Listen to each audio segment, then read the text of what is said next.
आज का आजाद सिपाही अखबार आपने पढ़ा क्या? पढ़ते रहिए अपना लोकप्रिय दैनिक अखबार आजाद सिपाही। जी नमस्कार, मैं हूं सुनील सिंह और आप देख रहे हैं आजाद सिपाही। आजाद सिपाही की खास पेशकश राजनीतिक हलचल में आपका स्वागत है। राजनीतिक हलचल में सबसे पहले बात करते हैं बिहार की। बिहार में चुनाव होना है और इस संक्रमण काल के दौरान चुनाव पहली बार किसी राज्य में हो रही है, तो बात वहां की राजनीति के लेकर के कि किस तरह से इस कोरोना काल में राजनीतिक हलचल वहां पर गहमागहमी मची हुई है, इसका हम आपको जानकारी देते हैं।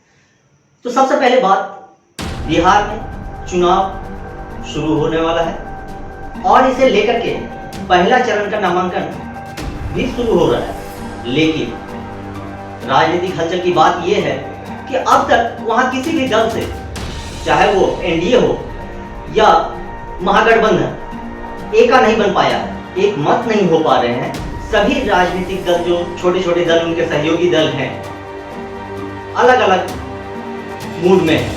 सभी कोई बार्गेनिंग करने की कोशिश कर रहे हैं। हर कोई ज्यादा से ज्यादा सीट लाने के लिए अपने बड़े सहयोगी पार्टी पर दबाव बना रहे हैं, चाहे वो एनडीए हो या महागठबंधन। बात पहले करते हैं हम एनडीए गठबंधन। तो एनडीए गठबंधन में सबसे पहले पेच फंसा हुआ है लोजपा को लेकर के। लोजपा को 27 सीट का ऑफर भाजपा की ओर से दिया गया है, लेकिन लोजपा है कि इससे और ज्यादा सीट की उम्मीद कर रहे हैं। उसका कहना है कि अगर जल्द से जल्द मामला को सुलझा नहीं लिया गया तो वो 143 सीट पर तैयारी कर चुके हैं और 143 सीट पर वो अपने प्रत्याशी को चुनाव मैदान में उतारेंगे। देखिए, पटना से लेकर के दिल्ली तक बातें चल रही हैं। सभी लोगों को मनाने का खेल भी जारी है, लेकिन अब तक इसका कोई फलाफल नहीं निकला है। नामांकन प्रक्रिया भी शुरू होने वाला है, देखते हैं कि कब तक मामला सुलझा लिया जाता है।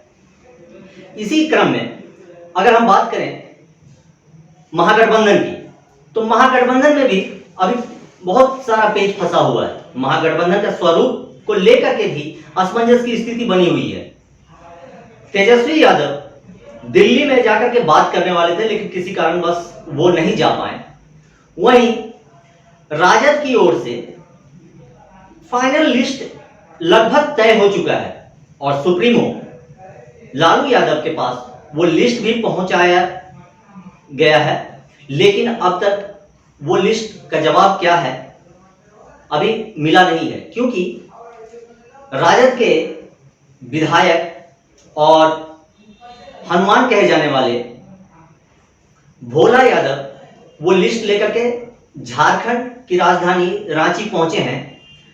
रिम्स स्थित केली बंगला में लालू यादव जी को जहां रखा गया है, उन तक वो लिस्ट पहुंचाना चाहते थे, लेकिन किसी कारणवश जेल प्रशासन ने इसकी इजाजत नहीं दी।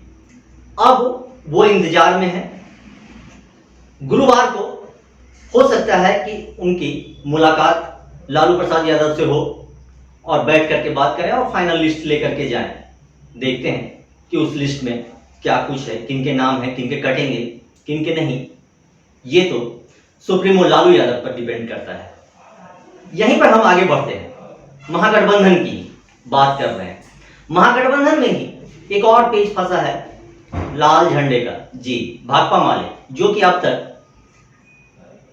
राजद के साथ कंधे से कंधे मिलाकर के चलने के लिए आतुर थे, लेकिन चुनाव का पहला चरण का नामांकन प्रक्रिया शुरू होने वाला है, लेकिन अब तक गठबंधन में कोई स्वरूप सामने नहीं आया। इसके कारण अब लाल झंडा भी लाल है। जी, उन्होंने ऐलान किया है और अपने 30 सीटों पर प्रत्याशी को उतारने का ऐलान कर दिया है और उन्होंने माले की ओर से इन 30 सीटों की सूची भी जारी कर दी गई है। देखते हैं कि क्या होता है। इसी हलचल के बीच सोशल मीडिया पर भी बहुत सारी बातें ट्रेंड कर रही हैं, क्योंकि नेता आम जनता से तो कम मिल रहे हैं, सोशल मीडिया का सहारा ज्यादा ले रहे हैं। उप मुख्यमंत्री सुशील कुमार मोदी ने ट्वीट किया है और ट्वीट कर कहा है कि राजद का महागठबंधन बिखर गया है। उसके कुनबे के साथ ही उन्हें छोड़ करके सभी जा रहे हैं। अब उनके पास सिर्फ और सिर्फ लाल झंडा ही उनके साथी हैं, जो कि खतरे का निशानी है। यही नहीं, सुशील मोदी ने ट्वीट कर कहा है कि अब कांग्रेस भी सहज नहीं है इस गठबंधन में।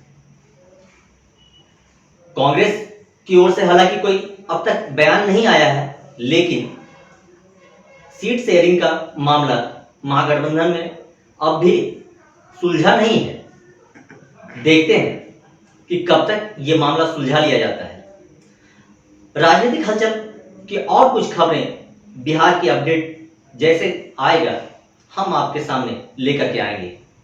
एनडीए गठबंधन में एक और पेज फंस रहा है। वो पेज है रिपब्लिक पार्टी ऑफ इंडिया। जी, रामदास अठावले केंद्रीय मंत्री भी हैं। वो बुधवार को पटना पहुंचे और उन्होंने मीडिया से बातचीत करते हुए कहा कि बिहार चुनाव के संबंध में बात करने के लिए आया हूं। सत्ता में भागीदारी पर अगर बात बनी तो ठीक, नहीं तो अपने उम्मीदवार को जहां वो सबल हैं उतारेंगे। देखिए, एक नया है रामदास अठावले, वो भी महागठबंधन में अपनी भागीदारी चाहते हैं। झारखंड की राजनीति में अब बात करते हैं। चुनावी मौसम बिहार की तरह झारखंड में भी है। 2 सीटों पर उपचुनाव होना है। इन 2 सीटों की मुकम्मल तैयारी का दावा तो सभी पार्टी कर रहे हैं, लेकिन अब तक उम्मीदवार की घोषणा किसी की ओर से नहीं हुई है। अगर दुमका सीट की बात करें तो वहां से झामुमो ने अपने उम्मीदवार उतारने का फैसला तो कर दिया है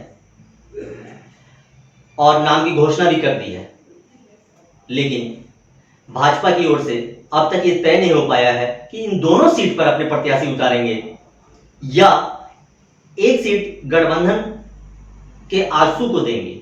अब तक इस पर फैसला नहीं हो पाया है। आगे देखिए क्या होता है। इस पर जब भी फैसला आएगा हम आपको बताएंगे राजनीतिक हलचल में। वहीं आप बात करते हैं हम राजद की बात, क्योंकि ये जब लोकसभा की चुनाव यहां पे हो रही थी तो उस वक्त राजद के बहुत सारे नेता राजद को छोड़ करके अन्य पार्टी में चले गए थे। भाजपा में या लोजपा में, ऐसे तमाम यहाँ के राजनीतिक दल में शामिल हुए थे। लेकिन जैसे ही झारखंड की सत्ता में राजद की भागीदारी हुई तो भागे हुए सभी नेता वापस भी आ रहे हैं। जी, राजद के 2 नेता मंत्री सत्यानंद भोक्ता के सामने पार्टी की सदस्यता ली, लेकिन इसमें पेच ये है कि राजद अध्यक्ष, जो प्रदेश के अध्यक्ष राजद के हैं अभय सिंह, उन्हें भी इस सदस्यता में आना था, लेकिन किसी कारणवश उनकी आने में थोड़ी सी देर हो गई और इन लोगों को मंत्री सत्यानंद भोक्ता ने सदस्यता दिला दी। इससे खासे नाराज हो गए और उन्होंने कहा कि यह मान्य नहीं होगा जब तक प्रदेश अध्यक्ष इस पर मुहर नहीं लगाएंगे। अब दोनों नेता भी हक्का बक्का इंतजार में हैं कि प्रदेश अध्यक्ष अब कब स्वीकृति देंगे ताकि ये लोग राजद के फिर से घर वापसी कर पाएंगे। देखते हैं, ये भी राजनीति का एक रंग है। पार्टी के भीतर हो चाहे बाहर हो, राजनीति होना लाजमी है राजनीतिक हलचल में। तब तक के लिए इतना ही। धन्यवाद।